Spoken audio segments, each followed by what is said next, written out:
Hello and welcome to The Round So Far, brought to you by Amy. I'm Riley Beveridge. This is Kane Cornes. Kane, plenty to get into this week. Let's start at NG Stadium, where the Giants got their season back on track. A big win over Carlton. They were 39 points down in the first quarter, and then they kicked 9 straight. The season was on life support at quarter time. What a turnaround it was. As you said, 39 points down. They just went on a tear. They were in real trouble early on. Harry Mackay kicked 3.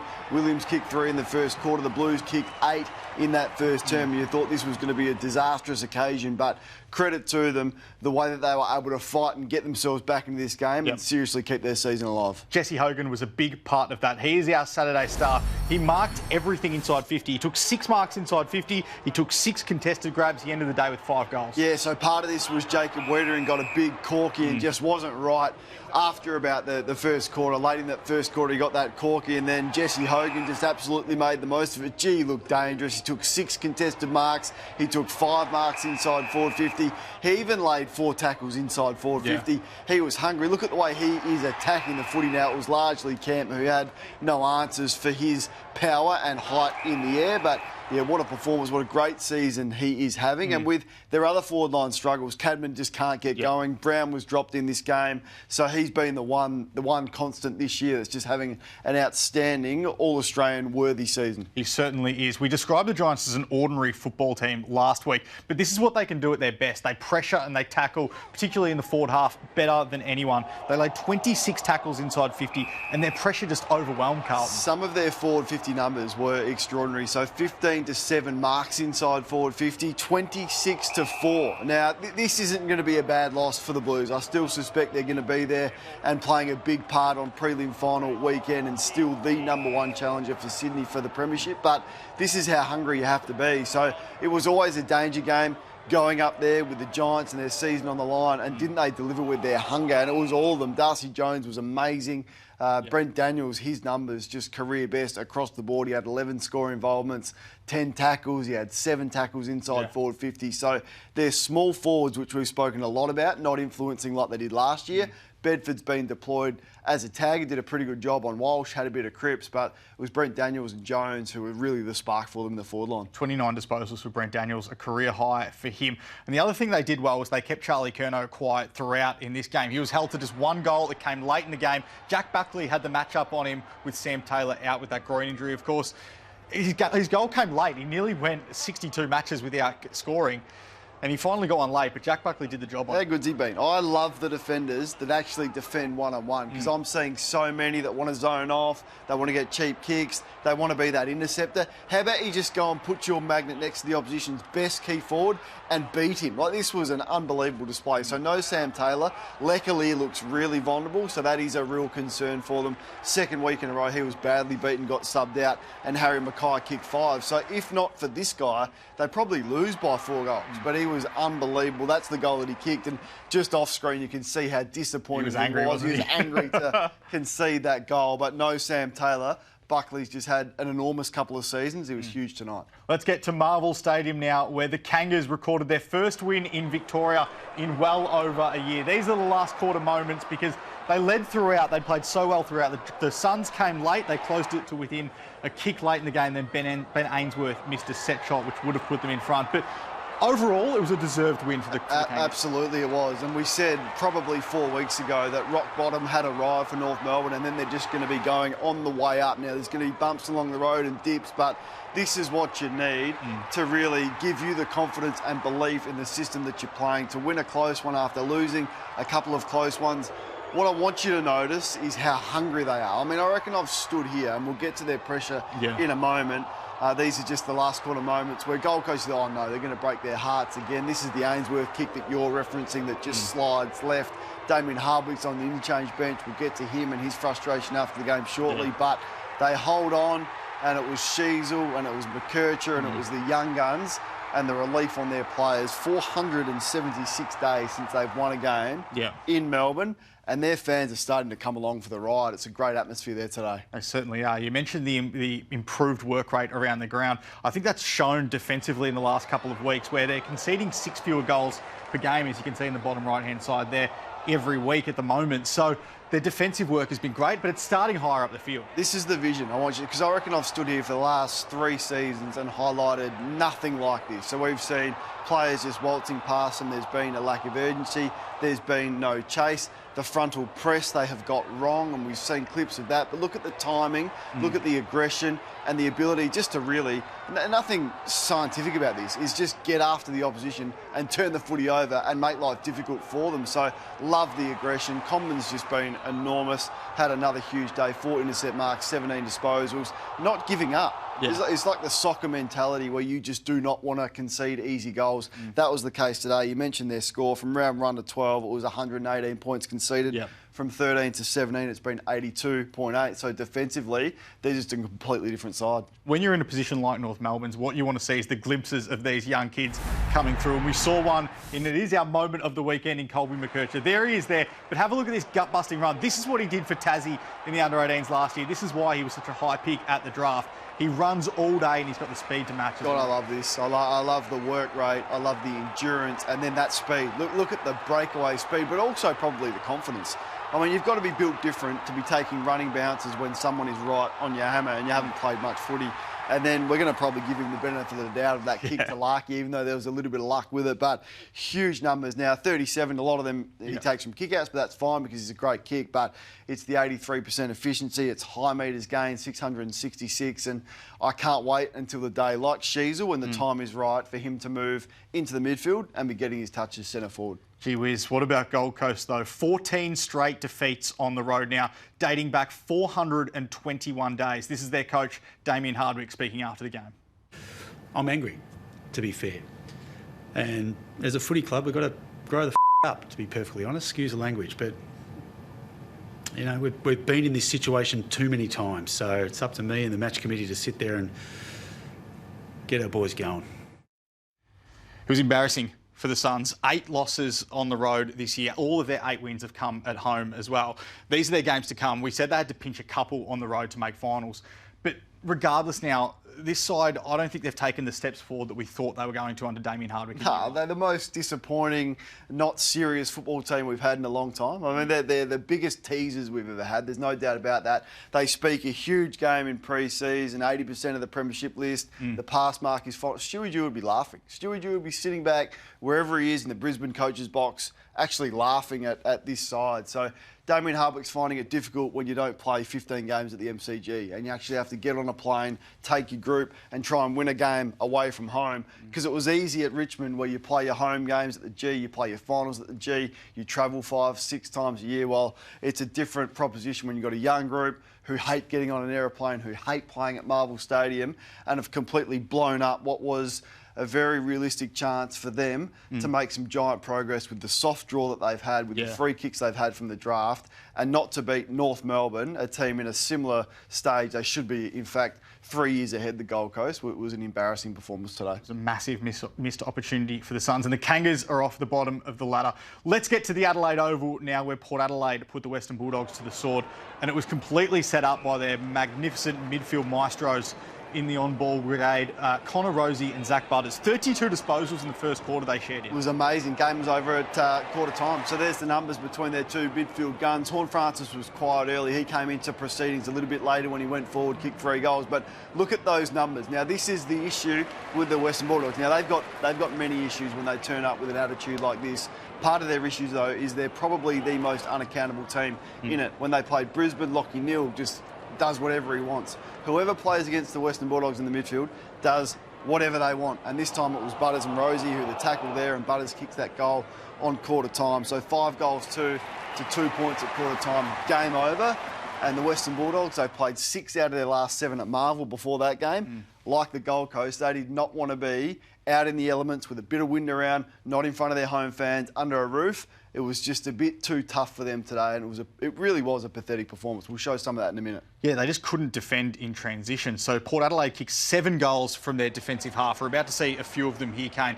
And just look at the lack of pressure on the ball carrier. It's amazing, isn't it? Look, this guy's going to fall over. Rosie's going to actually fall over, and they're still going to be able to work their way out of this and kick an easy goal, mark inside forward 50 to Georgiades, who kicked 5, and he's having a very solid season in and amongst some forward struggles. Look, this is wide. I'm going to show you this clip here. So Horne-Francis, where else is this ball going to go? Why not close the gap on Horne-Francis? Now, let's just leave him. Let's leave 10 metres and Horne-Francis will take an uncontested mark inside forward 50. Butters just goes 1-2 wherever he wants. The transition, Narkle's just going to bob up on his own, drifting down from the midfield and kick a goal from 50. So this has always been the Western Bulldogs' problem for probably the last 5 or 6 years. That's why I've been incredibly critical of Luke Beveridge, because he's unaccountable and he doesn't rate defence, and they're too easy to play against when they turn up with an attitude like that. And you'd have to suggest, on the back of that performance, the percentage that they've lost, how far they've slipped from the top 8, their season is in real trouble. You mentioned Mitch Georgiades, 5 goals today. He might have a match review concern for an off-the-ball incident midway through this one. Zach Butters, 33 disposals in this game, but he had a really interesting flashpoint with Ken Hinkley just before three-quarter time. Now, it might have had something to do with this. So Tom Liberatore has been getting into him the whole game. We wrote on afl.com.au a couple of weeks ago that he's now the second most fined player in the AFL's history, Zach Butters, and a lot of them have been off-the-ball incidents, off-the-ball striking incidents. I wonder if this chat with Ken Hinkley had something to do with that, and Ken perhaps just telling him, keep your focus on the game, don't worry about off-the-ball stuff. Yeah, so Ken was asked about this game, and it was exactly that. He's saying, well, you just stay in the moment, don't worry about that off-the-ball stuff. I think that is good coaching. Now, if you're going to coach from the interchange bench, that's the benefit to be able to do that. Now, he speaks about how competitive Zach Butters is on game day and how volatile he can be, because all he wants to do is win, and he's so competitive. So for him to calm him down in that moment after he's been really close to the line and being criticised, and rightly so, Zach Butters as the leader of the football club, he has to be better. And then they subbed him out, which I thought was really smart. He'd done his work, 33 I think he still had, even though he was subbed out. So just thought it was good player management from Ken Hinkley in that moment. The Dogs are 8-8 now, so they've probably got to win 5 of their next 7 to make finals, but they've got a really tough run coming up. Carlton next week, then Geelong at GMHBA Stadium, Sydney at the SCG, and then Melbourne, plus Aaron Norton and James O'Donnell will miss next week as well with concussion. So it's going to be a tough road ahead for the Western Bulldogs. Let's get to GMHBA Stadium now, where Geelong beat Hawthorn. I was expecting this one to be a pretty close game, but the Cats eased their way to victory by 51 points, and they got a lot out of Jeremy Cameron and Tom Stewart, 2 guys who haven't had the best month or last couple of months, but they've played in a different position and they've really flourished. Yeah, it was one of those Geelong games where you know they are switched on in the first minute of the game. They win the first centre bounce clearance through Tom Stewart, who's gone on ball. We're showing him here. So 10 score involvements for Tom Stewart. He's bamboozled them with such an easy move from Chris Scott. Let's put him on ball, and then all of a sudden the opposition drops the tag. I'm telling the opposition now, you can still tag Tom Stewart, which has been so successful, even if he's playing on ball, but other coaches haven't quite worked that out. They will from next week, but he was enormous, and that man, Jeremy Cameron, absolutely back to his best. So huge score involvements from Cameron. 4-4 was inaccurate, gave away a handball in the goal square. But we said this last week, without Tom Hawkins, their forward line looks a lot more dynamic. Neil was good. Gary Rowan is just turning back the clock. Game 200 tonight. He's provided a real spark, and close kicked his 4 as well. So just more dynamic, unpredictable without Tom Hawkins in that front 6. 13 score involvements for Jeremy Cameron. Has Chris Scott turned into a bit of a tinker man, because he's tinkering around with some positional stuff? Sam de Koning's gone into the ruck. He had another massive day today, 20 disposals, 2 goals, 15 hit-outs. Mark Blitzarves kicked a goal playing in the ruck as well. Shannon Neal, their other tall, kicked 2 up forward.